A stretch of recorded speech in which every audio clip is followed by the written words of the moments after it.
Why are people so fascinated by what other people throw their money at? It's like lifestyles of the rich and the famous. Except I'm not rich or really that famous.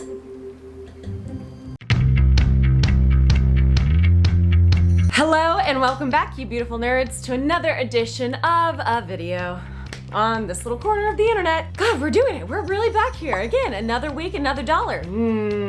Dollars. We love them. Today, my internet friends, I'm gonna walk you through what I actually spend in a week. From Refinery 29's Money Diary series to all the other videos on YouTube where creators share how much they spend, this is not a novel concept. In fact, it seems like since we birthed the internet back in 84 years ago, people have been using it to share how much they spend and what they spend their money on, which I love. I mean, I'm a nosy bitch. We know this. I've established this. I love to creep.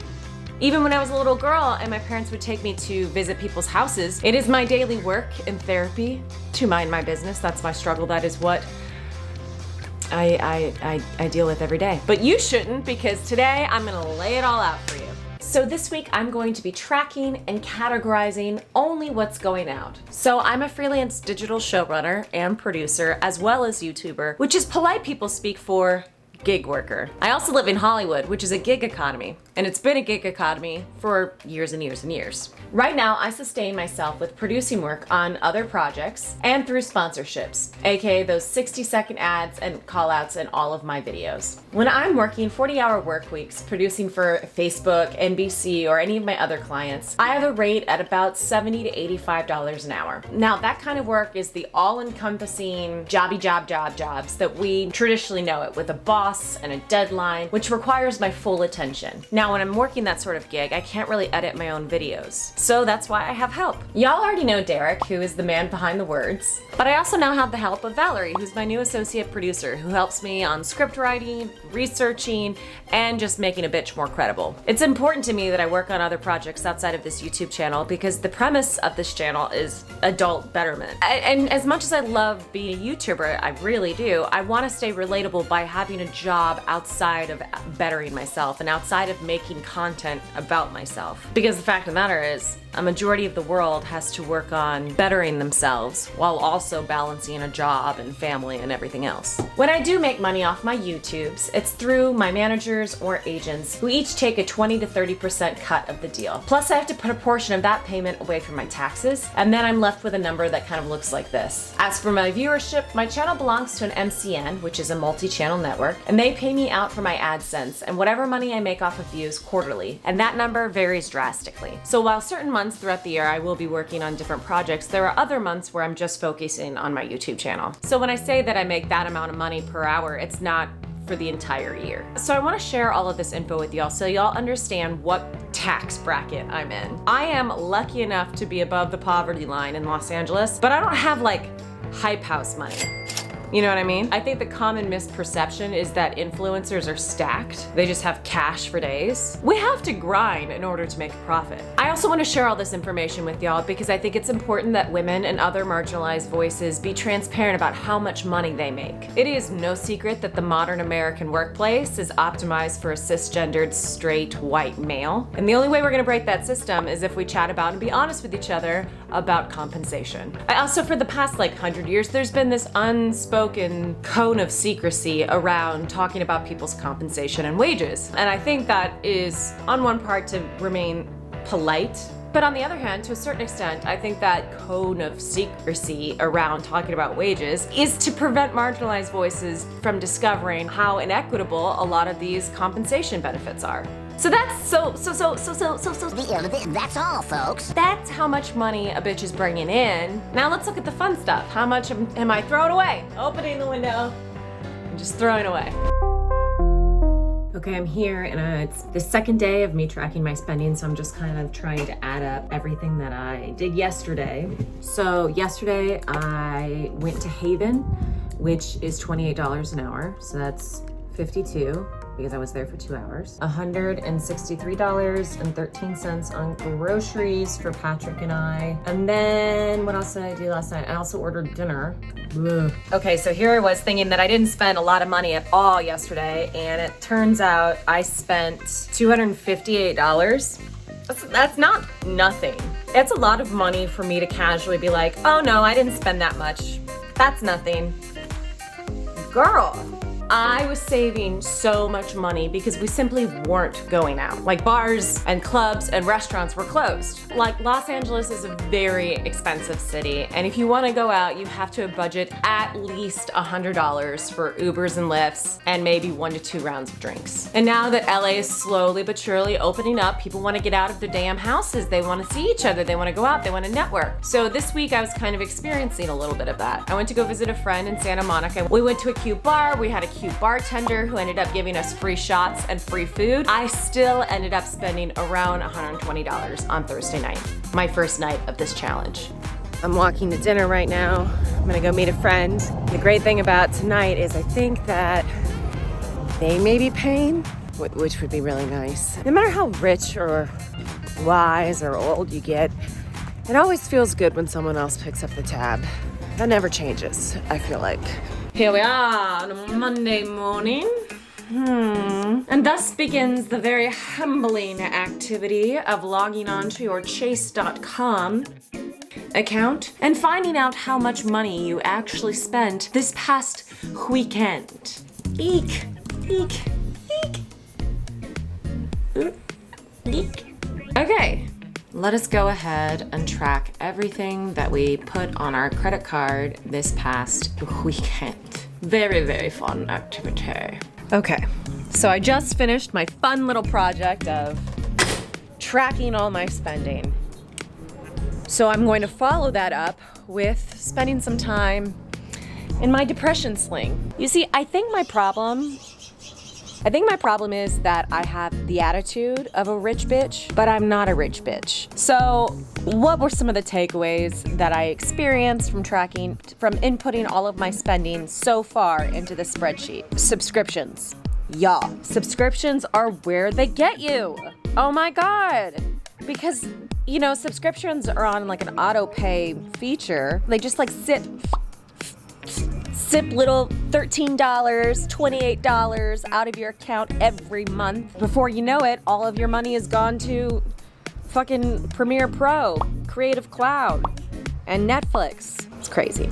It's crazy. Now, another bit of spending that was MIA last year was travel. To celebrate surviving a full-blown poopery, Patrick and I are going to be traveling to South America in the fall. This is something that we've been talking about, and when you know it, the day for us to actually buy these plane tickets fell within this week. Hot tip, if you are somebody who likes to travel a lot, I highly recommend getting a travel credit card like this one. I have this one that gives me 3 times the points whenever I use it on a travel expenditure. This video is not sponsored by JP Morgan Chase. However, Mr. Morgan, if you want to hit a bitch up, I mean, you can like ding, ding, ding, ding, call me, you know? Anytime. Anytime. I'll be waiting for your call. Speaking of SpawnCon, this video is semi-sponsored by the Bureau of Labor Statistics. No, it's not. This is the division of the American government that gives us depressing statistics such as the median income of a white woman ages 24 to 56 is $946 a week. Let's compare that to a black woman. A black woman makes $794 weekly. Now let's compare that to an Asian woman. An Asian woman makes $1,257 weekly. And now let's compare that to a Latinx woman. A Latinx woman will bring home $735 a week. Wow, that sure is humbling. Now let's compare all of those numbers to what the average white American 32-year-old male brings home. Survey says he makes around $1,157 a week. Cool. That's like $400 more than the Latinx woman. Awesome. America rocks. Thanks, Bureau of Labor Statistics. You made me feel sad, angry, jealous, and a little hungry, all in an instant. It's a Wednesday, 6 o'clock. I'm tired.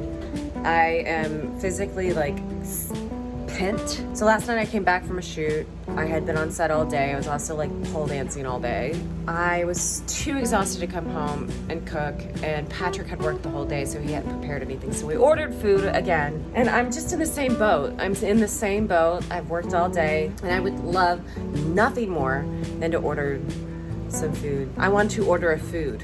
I would like to call or go on an app and click in clicky and then have a food delivered to me. But I won't. Instead, I will cook something. All right, it's the end of the week. Are y'all ready to hear the grand totals of what this good bitch spent in a week? Because I'm not ready to hear these totals. I am actually sweating. The thing is, before I give you these numbers, I did make a profit this week. Yay. Yay. Last week, from Thursday to Thursday, I spent $1,795. That's around close to $1,800. Let's look at like what I spent my money on. So it looks like I spent over $800 on travel. Now, mind you, I bought 2 plane tickets and Patrick's gonna reimburse me for that. Another thing to think about is when I'm buying groceries or buying meals for us, I'm buying for 2, and Patrick always reimburses me at the end of the month. So if you really wanna take a look at my spending, look at maybe 30 to 40% of that $1,800. The other 2 categories that I spent a lot of money on is everyday and education. A lot of that education has to do with my subscriptions. So I filed like my subscription to Adobe Creative Cloud under education. Let's look at the silly things that millennials, such as myself, spend their money on. So according to the US and World Report of 2020, millennials spend their money mostly on convenience. Lord, don't I know it. If it's convenient, I'm gonna throw my money at it. Online shopping, debt payments, food away from home, experiences and travel, streaming services, and social impact. As a millennial, as someone who's technically on the line of being a geriatric millennial, I've been raised with the idea that millennials only spend their money on avocado toast, when in reality, millennials spend their money on housing. Okay, so here's my takeaway from this experience. I think the reason why people are so curious about spending habits and what other people spend their money on, because even though this concept is a lot about numbers, it's surprisingly non-binary. This is what I mean. While building wealth is about bringing in more revenue than you're putting out, finding out about what you personally spend your money on is really important, because what it's doing is it's isolating what parts of the economy that you engage in most. And that information is highly personal. And also, I'm someone who's lucky enough who doesn't have to spend a portion of my income on weekly medications. Oh, and to that end, you didn't see a lot of healthcare expenses, mostly because a lot of my health insurance is billed at the beginning of the month. So